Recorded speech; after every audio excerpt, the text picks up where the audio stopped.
The Seattle Seahawks have their first preseason game of the year tomorrow night against the Las Vegas Raiders at home.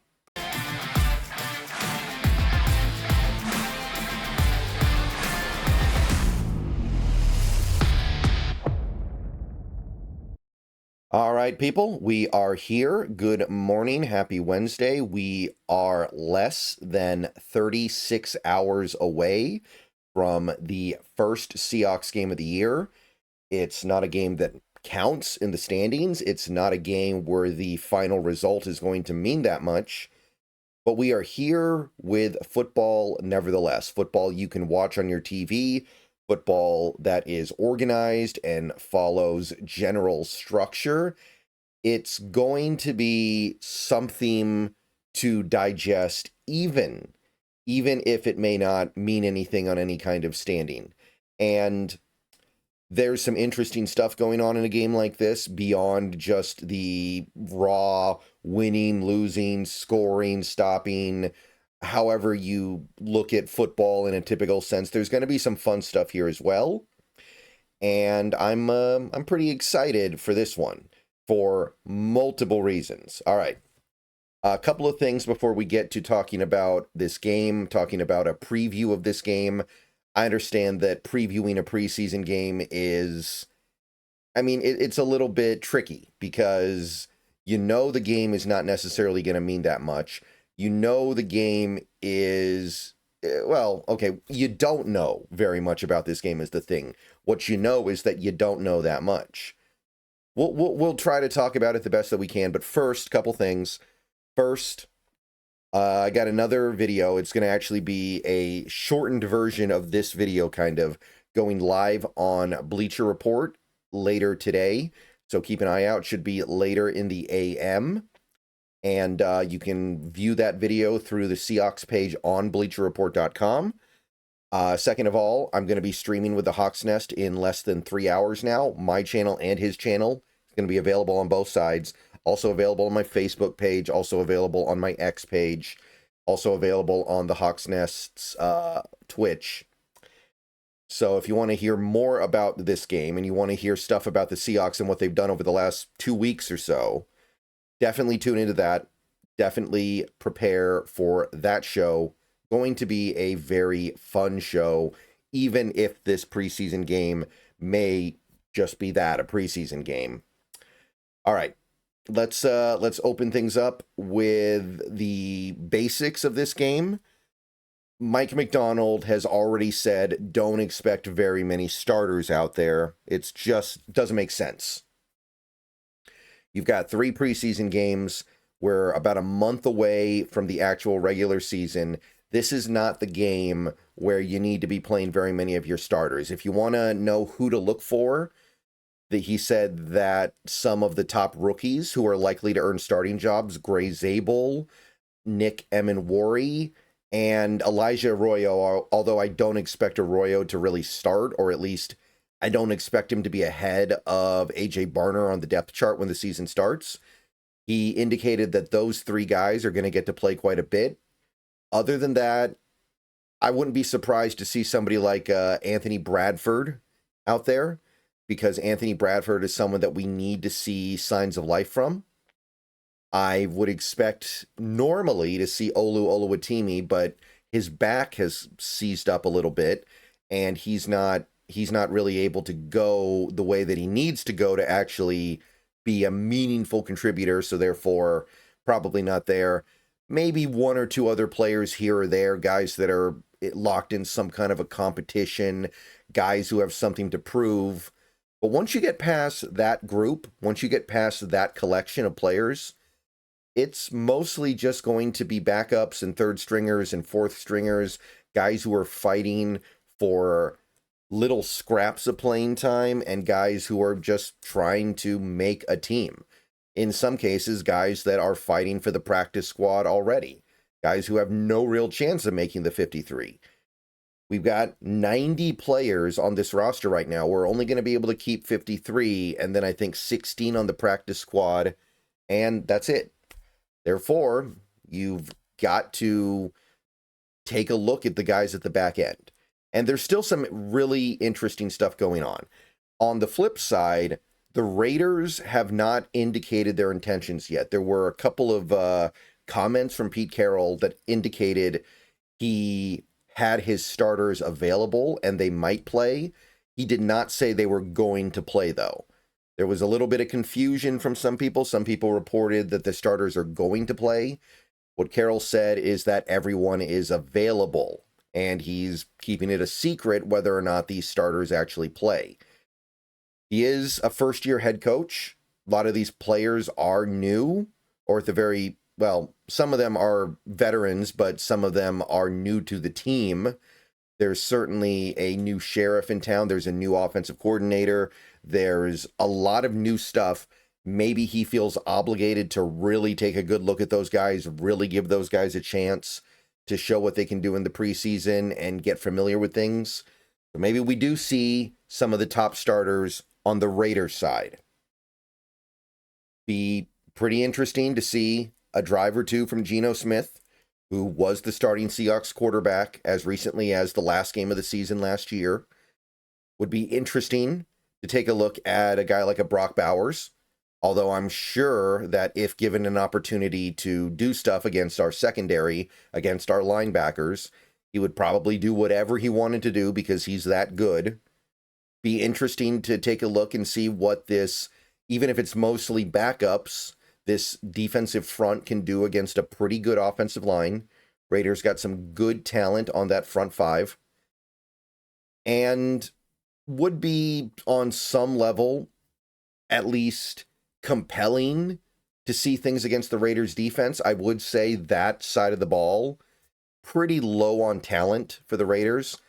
They may need to be playing their starters on that side because I mean they've got a big uphill battle to get to the point where they can even be a competent defense. Maybe the extra reps will help. That defense, you're looking at guys like, okay, Max Crosby. If Max Crosby actually plays, and I don't know why he would necessarily, that seems like overkill. Max Crosby doesn't need to play in the first preseason game. If he does, I guess it'll be interesting to see who on our offensive line is able to stand up to him a little bit, see if we can run the ball a little bit in his direction, because that's obviously something we're trying to prove this year. But other than that, even if the Raiders play their starters, it's not exactly murderer's row over there. And for the most part, I would expect to be a little overmatched by their offense because I think the Raiders' offense is going to be really good this year. I think that in conjunction with the fact that I think they're going to have a really bad defense, it may end up being a top 5 defense in terms of counting stats, points, yards, and it'll probably be quite good in terms of EPA as well. I love Chip Kelly. I know there are problems with Chip Kelly, but that should be a very, very good offense. And it's good to get to cut our teeth against a team that I think is really going to be able to rack them up, especially on the ground. If Jean T plays, and I have no idea what to expect on that front, and I don't think any of us are going to know until there's kickoff. He is your prized rookie. He is the guy that you as a member of the Raiders are looking to really guide you into this new era. And the guy that, if you're Pete Carroll, you're really looking to lean on to balance out the offense. I don't know if we're going to see him or not, but it'd be very fun, very interesting to see what this defense, even if it's mostly backups, can cook up against him. It's just hard to know what we're going to get to see. Maybe we tune in tomorrow night and the Raiders are playing all of their backups. Maybe we tune in and Carroll was just messing around and it's Aiden O'Connell and it's, who's their backup running back? Amir Abdullah, stuff like that. This is why it's hard to preview a preseason game. The Seahawks already indicated they might play their starters some against the Chiefs the following week. I think it's the Chiefs. I just don't really know what can be expected from this particular matchup. But the things that I'm looking for as a fan and as someone who makes videos on this team, Torrey Horton's probably the most compelling thing in town. He has been tearing it up in training camp. He looks healthy. He has said he is healthy for the first time in a while. He says that he was nowhere near healthy when he ran his 40 time back at the combine. He was nowhere near healthy when he went through his offseason work to show off what he could do. And he believes he is healthy now. And everything we're hearing out of camp is that this guy wants a bigger role. This guy is doing stuff offensively. This guy is running good routes. He's making great catches. And he looks like he wants to suit up and play a significant role in the offense even now, where it was, of course, assumed that the top three receivers on this team were set. Maybe not. Maybe he can push up past Marquez Valdes-Scantling. Maybe he can be the guy we lean on in the event of a Cooper Kupp injury. Maybe he can be that breakout rookie that helps keep this team afloat when things don't go our way in the injury department in general. Maybe we can survive a JSN missed game or two because of Torrey Horton. Very excited to see what he can do. He's probably the number one guy that I'm watching tomorrow night. Hopefully he gets a lot of reps. Not just as a receiver, though. I'd also say special teams. Want to see if he can return kicks and punts if we give him the chance. Want to see if he can be reliable there. That's a great opportunity for him to be contributing as a rookie, even if he doesn't get on the field that much as a receiver.